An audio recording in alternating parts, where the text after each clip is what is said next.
राम जय राम जय जय राम श्री राम जय राम जय जय राम श्री राम जय राम जय जय राम श्री राम जय राम जय जय राम श्री राम जय राम जय जय राम श्री राम जय राम जय जय राम श्री राम जय राम जय जय राम श्री राम जय राम जय जय राम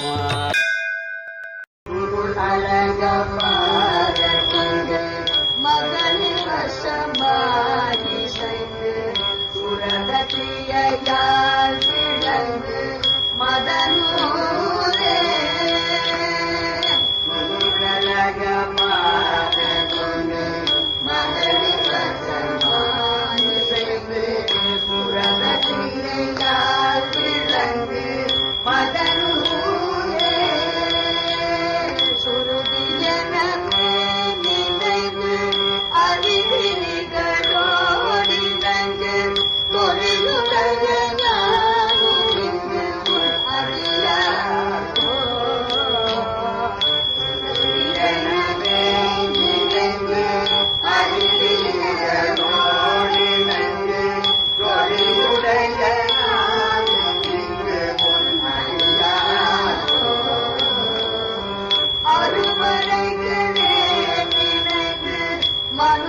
சுருளழக பார கொங்கை மகளிர் வசமாய் இசைந்து சுரத கிரியையால் விளங்கும் அதன் நூலே.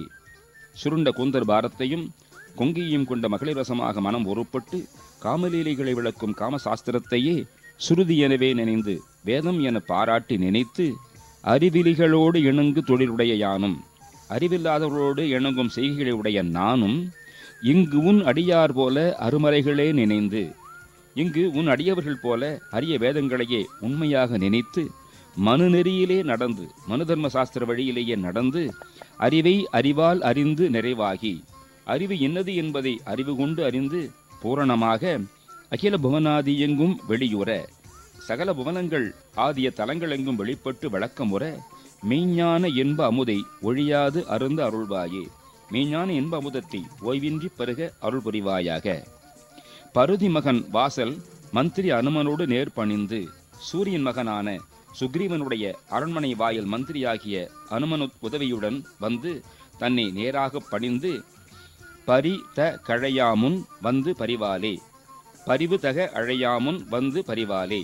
தான் அன்புடன் அழைக்கும் முன்பே பக்தியுடனே பரவிய விபீஷணன் பொன் மகுட முடி சூட நின்ற படைஞரோடு இராவணன் தன் உறவோடே.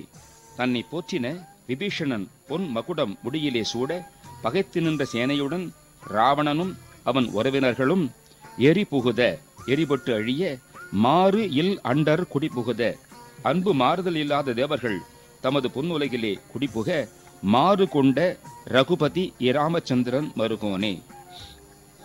மாறு பகைமை பூண்ட ரகுபதி ரகுகுலத்திலே வந்த தலைவன் ராமச்சந்திரமூர்த்தியினுடைய மருமகனே. இளைய குரமாது பங்க இளைய குரமகள் வள்ளியின் பங்கனே. பழனிமலை நாதனே கந்த கந்தனே. இமையவள் தனால் மகிழ்ந்த பெருமாளே இமையவள் பார்வதி மகிழ்கின்ற பெருமாளே. சகல புவனங்கள் ஆதிய தலங்கள் எங்கும் வெளிப்பட்டு விளக்கமுற மெய்ஞான என்ப அமுதத்தை ஓய்வின்றி பருக அருள் புரிவாயாக. வேலும் மயிலும் சேவலும் துணை. ஜெய் ஸ்ரீராம். சுருளழக பார கொங்கை எனும் திருப்பழனி திருப்புகழ் கேட்டோம்.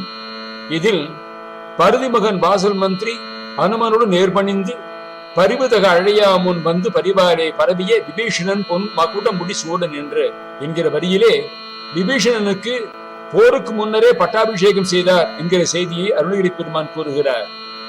சூரியனுடைய மகனான சுக்ரீவனின் அரண்மனை வாயில் மந்திரியாகிய அனுமானுடைய உதவியுடன் நேராக பணிந்து ஸ்ரீராமர் தன்னை அன்புடனும் தகைவுடனும் அழிப்பதற்கு முன்னமேயே தானே பணிவுடன் சென்று பக்தியுடன் சரணாகதி அடைந்த விபீஷணன் பொன்மகுடம் முடியிலே சூடப்பட்டு நிற்க என்று இந்த வரிகளுக்கு பொருள். கதையை தொடர்வோம். விபீஷணர் நரசிம்ம அவதாரத்தை கூறி அதே திருமால் தான் தற்பொழுது ஸ்ரீராமராக வந்துள்ளார் என்று தோன்றுகிறது. அதனால் சீதையை திருப்பி ஸ்ரீராமரிடம் ஒப்படைத்து விடு என்ற உரையை மதியாது ராவணன் சினந்து விபீஷணனை துரத்துகிறார். விபீஷணர் துணைவருடன் வானில் எழுந்து நின்று நீதி பல கூறி இலங்கை விட்டு புறப்பட்டு ராமன் இருக்கும் கடற்கரைக்கு வருகிறார். அனலன் அனிலன் அரண் சம்பாதி என்று நால்வரும் கூட வருகிறார்கள். ராமனை காணுமாறு மந்திரிமார் உரைக்க விபீஷணன் மகிழ்ந்து இருளில் செல்வது முறை என்று எண்ணி சோலையிலே தங்கி மறுநாள் வருகிறார். பார்த்த வானர வீரர்கள் அவரை சூழ்ந்து எதிர்க்கிறார்கள். அனுமன் கூறுகிறார், இவன் வரவு நல்வரவே என உணர்ந்தேன் அடியேன், உந்தன் வேத நூல் என தகைய திருவுளத்தின் குறிப்பு அறியேன் என்று விட்டான். காதல் நான் முகனாலும் கணிப்பு அறிய கதை அரித்தும் கதிரோன் முன் சென்று போதினான். ராமர் என்னை நமஸ்கரித்து அபயம் என்று கேட்டால் நான் அவனுக்கு சரணாகதி கொடுப்பேன், இது என்னுடைய தர்மம் என்கிறார். சுக்ரீவனை அழைத்து பெற சொல்ல சுக்ரீவனிடம் விபீஷணர் சொல்லுகிறார், பஞ்சயன சிவக்கும் மென்கால் தேவியை பிரித்த பாவி வஞ்சனுக்கு இளைய என்னை வருக என்று அருள் செய்தானோ, தஞ்சை என கருதினானோ, தாஷடை கடவுள் உண்ட நஞ்சு என சிறந்தேன் அன்றோ, நாயகன் அருளின் நாயேன்.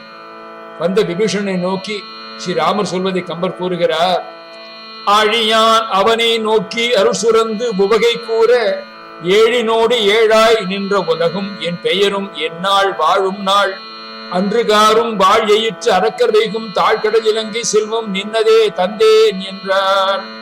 விபீஷணனுக்கு மகுடம் சூட்டுமாறு லக்ஷ்மணனுக்கு ராமர் கூறுகிறார். ராமர் விபீஷணனை தம்பியாக கொண்டும் கூறுகிறார். குகனொடும் ஐவரானே முன்பு பின் குன்று சூழ்வான் மகனுடும் அருவரானேன் இம்மொழி அன்பின் வந்து அகன் அமர் காதலைய நின்னுடும் எழுவரானேன் புகழ் அருங்கானம் தந்து புகழ்வரால் பொதிந்தான் நொந்தை. உடனே சமுத்திர ஜலத்தை கொண்டு வர சொல்லி, லக்ஷ்மணா, இந்த விபீஷணனுக்கு இங்கேயே லங்கைக்கு ராஜாவாக பட்டாபிஷேகம் செய்து என்கிறார். அதுபோல அங்கேயே அந்த கரையிலேயே அக்கறையோடு விபீஷணனான ராஜாவாக்கி விட்டார் ராமர். அப்புறம் ஸ்ரீராமர் விபீஷணனிடம் கேட்கிறார், இந்த கடலை கடந்து வானர படையோடு எப்படி லங்கைக்கு போவது? அதுக்கு யோசனை கேட்ட உடனே விபீஷணர் சொல்லுகிறார், உங்களுடைய முன்னோர்கள் சகர மகாராஜா அவருடைய புத்திரர்கள் இந்த கடலை விரிவுபடுத்தினார்கள். அதனால் இந்த சமுத்திர ராஜா உங்களுக்கு உதவி செய்வார், அவரிடம் கேட்டுக்கொள்ளுங்கள் என்றதும் ஸ்ரீராமர் கடற்கரையிலேயே வலது கையில் தலையை தாங்கியவாறு தர்பை புல்லை பரப்பி அதன் மீது படுத்தவாறு அஷ்டாங்க யோகத்திலே ஆழ்ந்தார். வானர வெள்ளத்தினிடையே வீரசயனம் கொண்ட பெருமாளே என்று நிகந்தமா தேசியின் ஒரு பாசுரத்திலே ராமரை போற்றியிருக்கிறார். ராமநாதபுரம் திருப்புல்லானியில் இருந்து 5 கிலோமீட்டர் தொலைவிலும் ராமநாதபுரத்திலிருந்து 17 கிலோமீட்டர் தொலைவிலும் அமைந்துள்ளது சேத்துக்கரை. சேத்துக்கரையில் உள்ள கடலுக்கு ரத்தினாகர தீர்த்தம் என்று அழைக்கப்படுகிறது. சீதையை மீட்க ராமர் தனது வானர சேனையுடன் தென் கடற்கரையான சேத்துக்கரைக்கு வருகிறார். அங்கு 7 நாட்கள் தங்கி கடல் அரசனான வருணனை வழிபட்டார் என்பது சேத்துக்கரையின் தல வரலாறு. ராமநாதபுரம் மாவட்டத்திலே திருப்புல் அணை என்று இருந்த ஊரானது திருப்புல்லானி என்று தற்பொழுது வழங்கப்படுகிறது. அடுத்த பதிவிலே மேலும் தொடருவோம். முருகாசரணம். முகராமார்ப்பணமஸ்து.